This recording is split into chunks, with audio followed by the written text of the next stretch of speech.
Shalom, salam sehat bagi kita semua. Video ini menjelaskan tentang Bupena 5C, tema 7, subtema 2, pembelajaran 1 sampai dengan 3. Namun sebelumnya, bagi yang belum subscribe, silakan tekan tombol subscribe dan lonceng notifikasinya agar tidak ketinggalan video-video selanjutnya. Mengidentifikasi surat undangan muatan bahasa Indonesia. Surat undangan merupakan surat yang berisi pemberitahuan dan permintaan kesediaan seseorang untuk menghadiri suatu acara atau kegiatan. Surat undangan dibagi menjadi dua jenis. Yang pertama adalah undangan resmi, yaitu undangan yang digunakan oleh lembaga atau instansi resmi. Undangan resmi umumnya ditulis dengan bahasa resmi dan baku. Misalnya, undangan dari Kementerian Negara atau pemerintah daerah.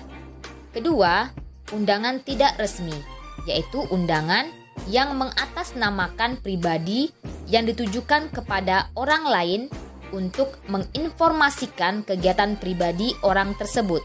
Misalnya, undangan ulang tahun.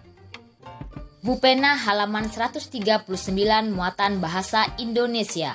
Soal yang pertama, tuliskan jenis surat undangan yang tepat untuk masing-masing pernyataan berikut. Isilah dengan undangan resmi atau undangan tidak resmi. A. Beni mengundang teman-teman kelasnya untuk menghadiri perayaan syukuran untuk adiknya yang baru lahir. Ini termasuk undangan tidak resmi. B. PT Penerbit Erlangga mengundang para karyawannya untuk mengikuti pelatihan penjualan buku dan penyuntingan buku. Ini termasuk undangan resmi. C. Para warga di Komplek Melati mendapatkan undangan pernikahan dari salah satu tetangganya. Ini termasuk undangan tidak resmi. D.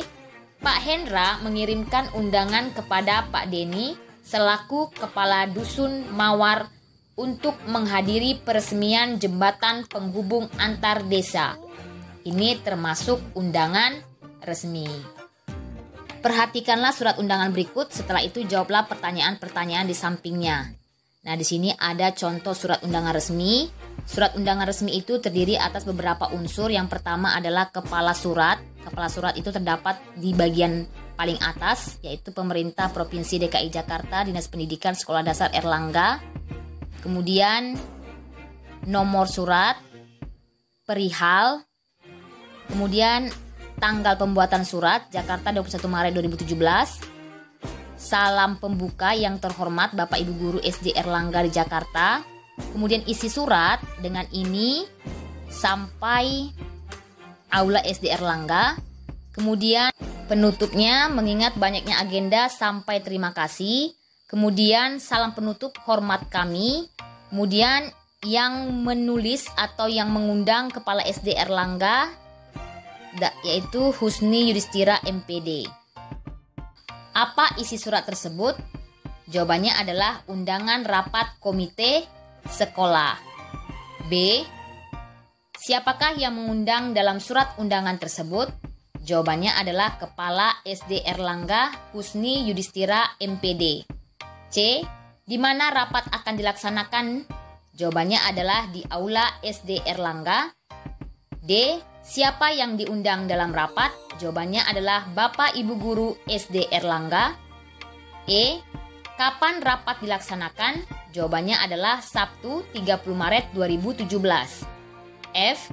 Mengapa anggota rapat harus datang tepat waktu? Jawabannya adalah karena banyaknya agenda yang akan dibahas. G. Termasuk ke dalam jenis surat apakah ilustrasi surat undangan di samping? Jawabannya adalah surat undangan resmi karena surat tersebut ditulis oleh instansi pendidikan yaitu sekolah. Perubahan wujud benda atau menyublim muatan IPA. Menyublim merupakan perubahan dari wujud padat menjadi wujud gas. Ukuran dan berat benda yang menyublim lama-kelamaan akan semakin berkurang. Contoh benda yang mengalami perubahan wujud menyublim antara lain kamper, dan es kering. Kegiatan pembangunan untuk mengisi kemerdekaan muatan IPS. Pembangunan dapat diartikan sebagai yang pertama, suatu proses yang dilakukan oleh manusia untuk memperbaiki tingkat kehidupannya secara material maupun non-material atau spiritual. Yang kedua, usaha untuk menciptakan kemakmuran dan kesejahteraan rakyat yang hasilnya dapat dinikmati oleh seluruh rakyat secara adil dan merata. Pembangunan yang dilakukan pemerintah contohnya adalah pembangunan fasilitas umum seperti pembangunan bendungan yang bertujuan untuk memenuhi kebutuhan air masyarakat, kemudian untuk pembangkit listrik, pencegah banjir, dan tempat wisata. Kemudian yang kedua, pembangunan jembatan yang bertujuan untuk sebagai sarana transportasi yang menghubungkan masyarakat dan mendorong pemerataan. Mengidentifikasi ide pokok dan kosakata tidak baku berdasarkan teks muatan bahasa Indonesia. Ide pokok adalah pokok permasalahan yang ada di dalam sebuah teks. Langkah-langkah menentukan ide pokok adalah sebagai berikut. Yang pertama, membaca teks secara utuh dengan seksama. Yang kedua, memahami topik teks. Yang ketiga, memahami isi dan hubungan antar kalimat dalam setiap paragraf. Yang keempat, menentukan kalimat utama pada setiap paragraf. Yang kelima, mencatat hal-hal penting dalam setiap paragraf. Yang keenam, jika belum memahami isi teks, bacalah teks tersebut secara berulang. Bupena halaman 144 muatan bahasa Indonesia. Bacalah teks yang berjudul Peran Pemuda di Balik Proklamasi, kemudian kerjakanlah soal-soalnya. Pada tanggal 16 Agustus 1945 sekitar pukul 4, sejumlah pemuda antara lain Sukarni, Wikana, dan Hariul Saleh membawa Soekarno dan Hatta ke Rengas Dengklok. Di sana, para pemuda mendesak mereka agar segera memproklamasikan kemerdekaan. Para pemuda berusaha meyakinkan Soekarno dan Hatta bahwa Jepang sudah menyerah dari rakyat siap melawan Jepang. Malam harinya, Laksamana Maeda mengantar Soekarno dan Hatta ke kediaman Mayor Jenderal Moichiro Yamamoto, namun ditolak. Akhirnya mereka menuju ke rumah Laksamana Maeda di Jalan Imam Bonjol nomor 1 untuk menyiapkan rapat persiapan teks proklamasi. Banyak tokoh golongan muda yang membantu persiapan proklamasi kemerdekaan Indonesia. Selain Soekarno dan Hatta, perumusan naskah proklamasi dihadiri pula oleh Ahmad Subarjo. Naskah tersebut kemudian diketik oleh Sayuti Malik dengan menggunakan mesin tik. Golongan muda dan golongan tua selanjutnya melakukan perundingan untuk menentukan lokasi pembacaan teks proklamasi. Akhirnya, perundingan mencapai kesepakatan yang menetapkan lokasi pembacaan teks proklamasi di halaman rumah Soekarno di Jalan Pegangsaan Timur nomor 56 Jakarta pukul 10 waktu Indonesia Barat. Soal yang pertama, tuliskan ide pokok pada teks peran pemuda di balik proklamasi. Jawabannya adalah perjuangan para pemuda dalam persiapan proklamasi kemerdekaan Indonesia. Soal nomor 2, tuliskan kata baku dan kata tidak baku dari teks tersebut. Setelah itu, temukan arti kata tersebut dalam KBBI. Kata bakunya adalah mesin tik, kata tidak bakunya adalah mesin ketik. Arti kata tik dalam KBBI, tiruan bunyi, detik arloji, hujan, dan sebagainya. Perubahan wujud benda, yaitu mengkristal muatan IPA. Umumnya, proses mengkristal terjadi akibat dipengaruhi suhu yang sangat dingin. Contoh peristiwa mengkristal yang dapat dijumpai dalam kehidupan sehari-hari adalah pembentukan kristal es dari uap air yang sangat dingin. Bupena halaman 144 muatan IPA. Soal nomor 1, perhatikan gambar berikut.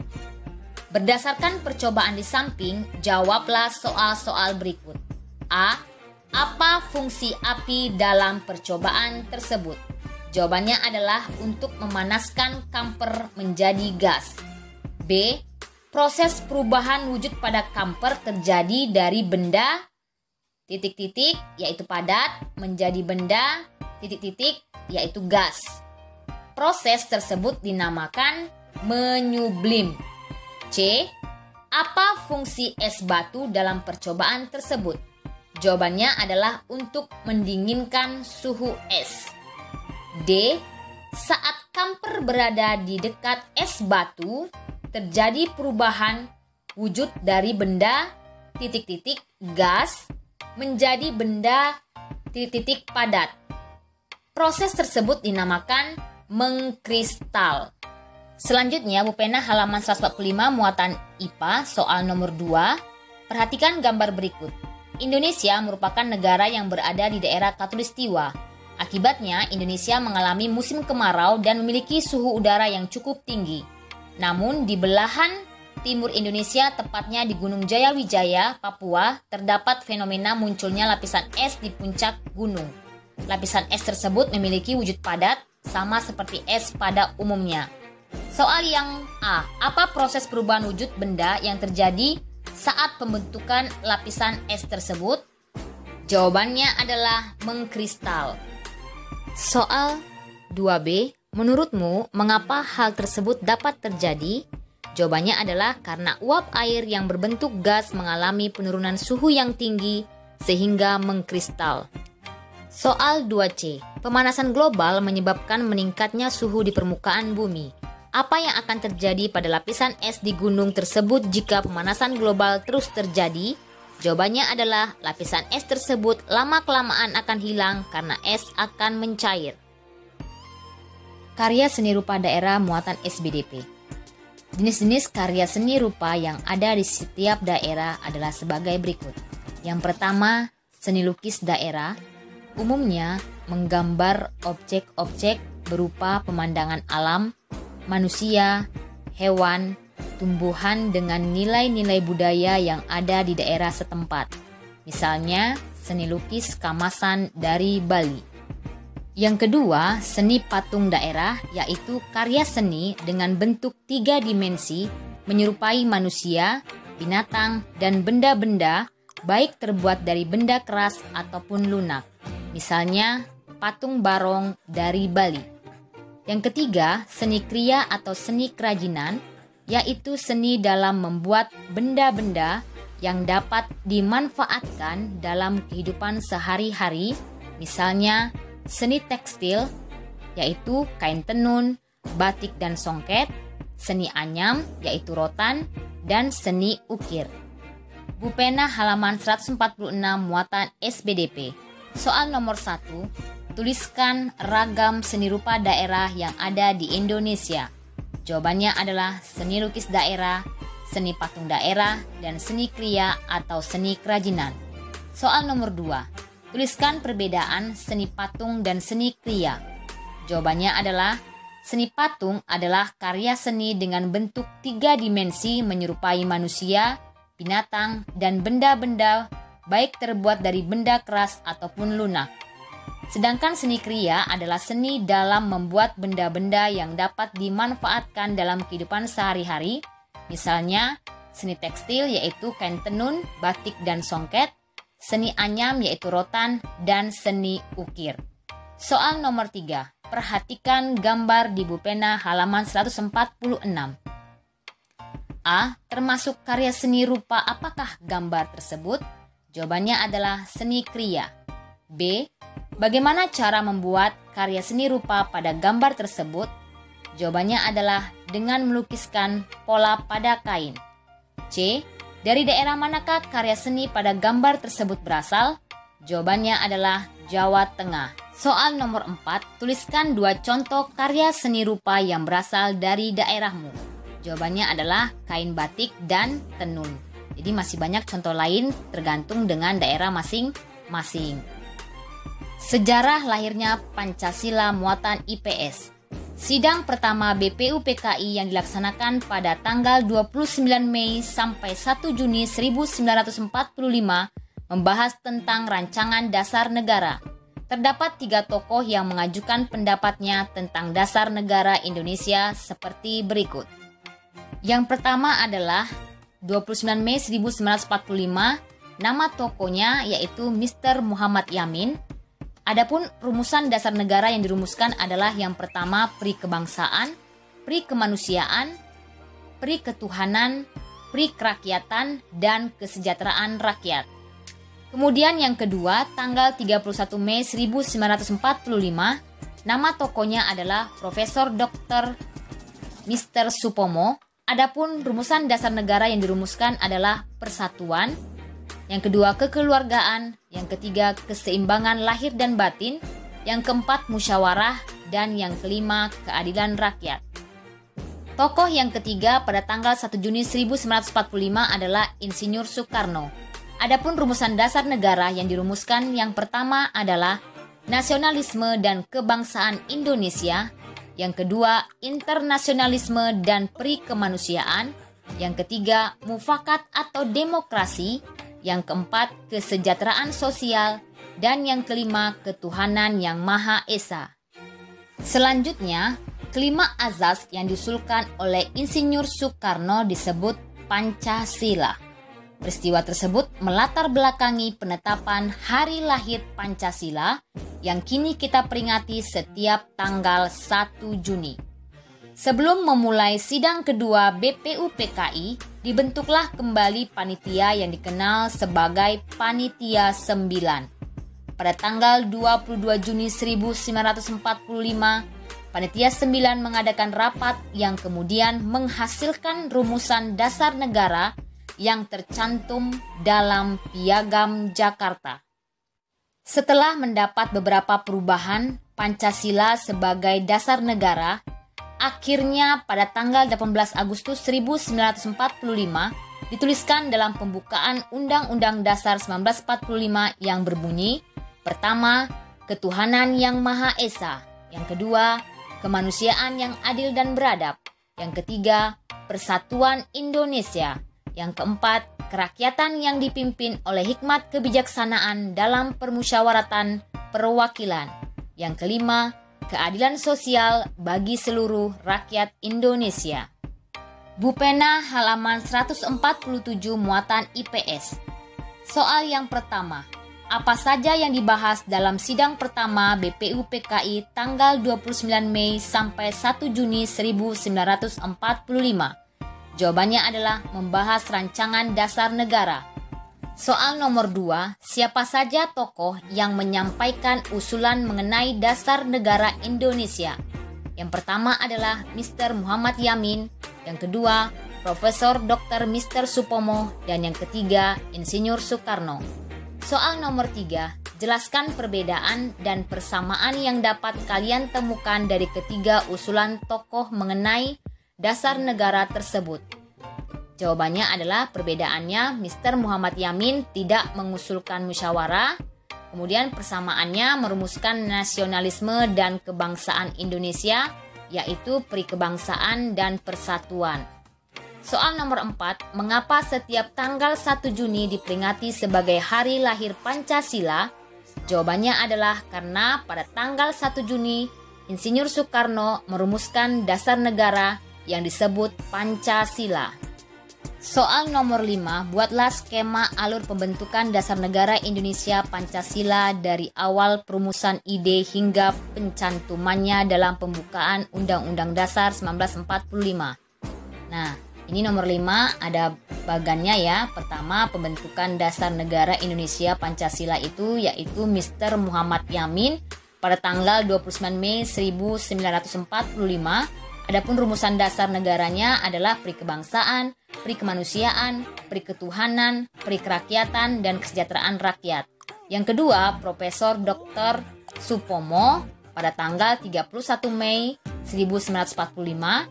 Adapun rumusan dasar negaranya adalah persatuan, kekeluargaan, keseimbangan lahir dan batin, musyawarah, dan keadilan rakyat.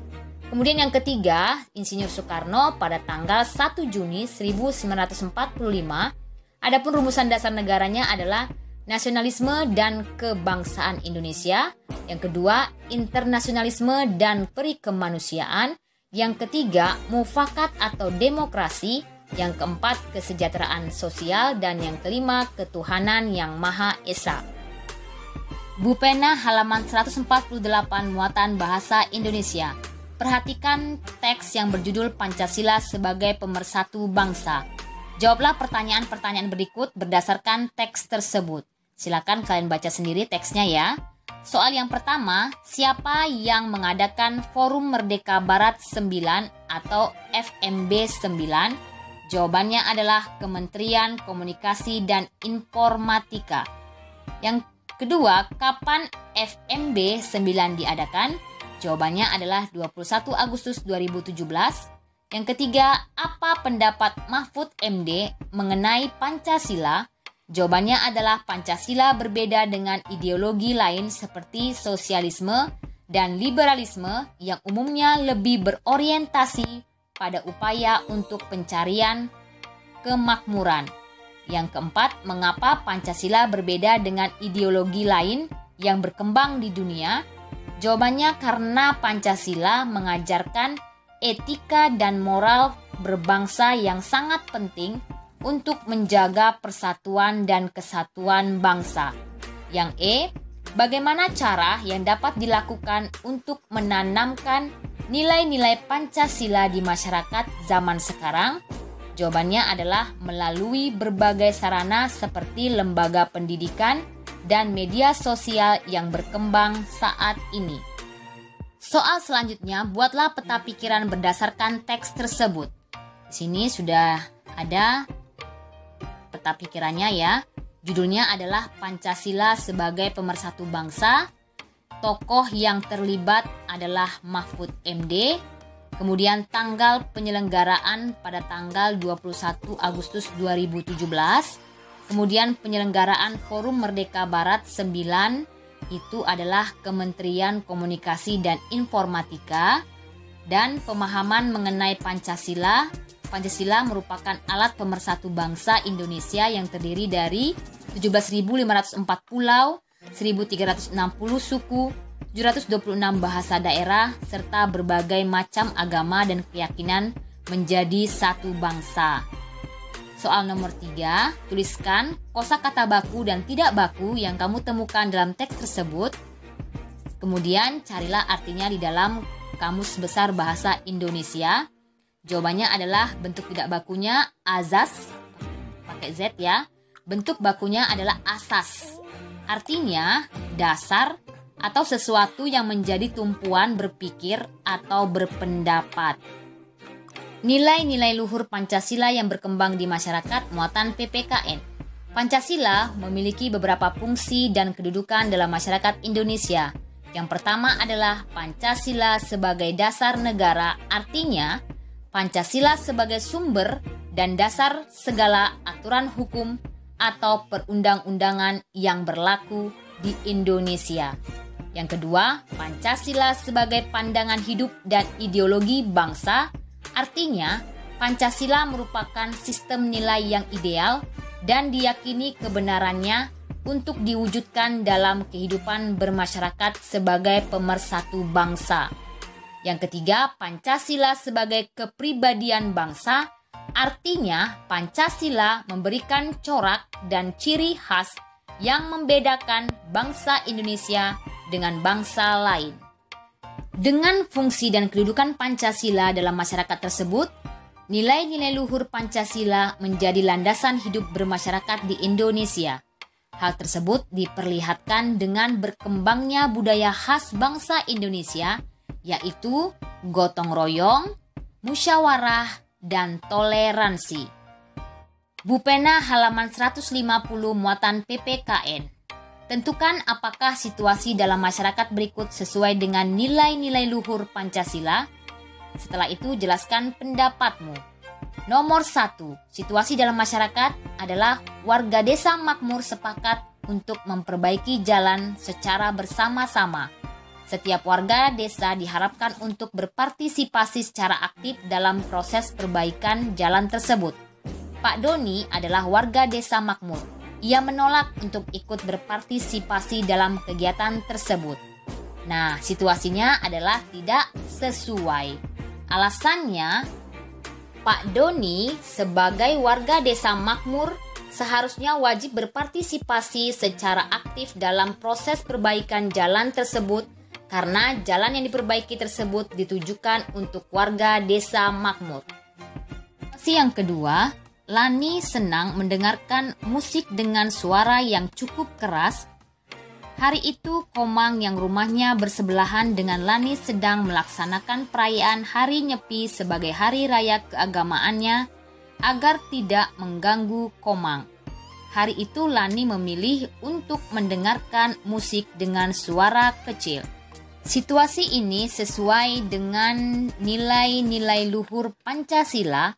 Alasannya adalah karena Lani memiliki sikap saling menghormati, kebebasan menjalankan ibadah sesuai dengan agama dan kepercayaannya masing-masing sesuai dengan pengamalan sila pertama Pancasila. Situasi yang ketiga adalah Pak Rahmat, seorang ketua RT di tempat tinggalnya. Dalam rapat mengenai kegiatan peringatan 17 Agustus di RT-nya, banyak warga menyampaikan usulan yang berbeda-beda.